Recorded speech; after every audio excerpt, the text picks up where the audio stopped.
दिनै 5 जुन मुलुगनां आबहावा सान हादरनाङै फालिदों दिनै आबहावा सान। आबहावा सानजों लोब्बा लाखिनानै बिफां फुलि गायदों। मुलुगनां आबहावा सानजों लोब्बा लाखिनानै उदालगुरि जिल्ला दुलाराय बर' फरायसा आफादा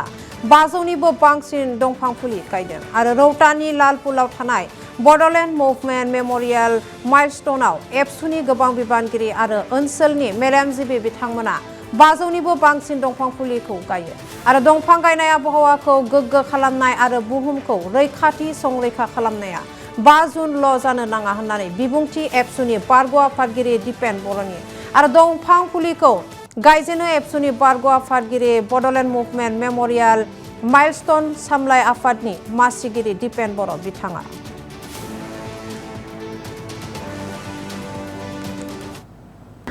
दिनै मुलुगनां आबहावा सान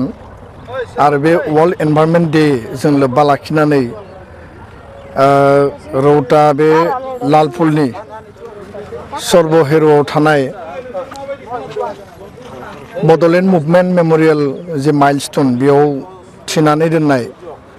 जे थावनि जेराव बर'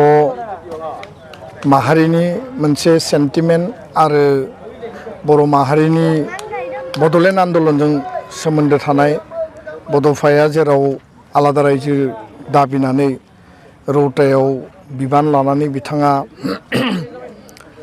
घोषणा होदोंमोन बेनिनो बे मेम'रियेल पार्क आरो बे पार्कआव दिनै उदालगुरि जिल्ला दुलाराय बर' फरायसा आफादा आरो लोगोसे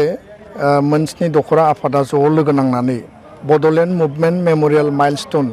जोंनि जि लकेल मेनेजमेन्ट आरो डेभेलपमेन्ट कमिटि दङ जथायै बेयाव दंफां गायनायनि हाबाफारि लादों आरो बे हाबाफारिया बे समाव सोलिगासिनो दङ।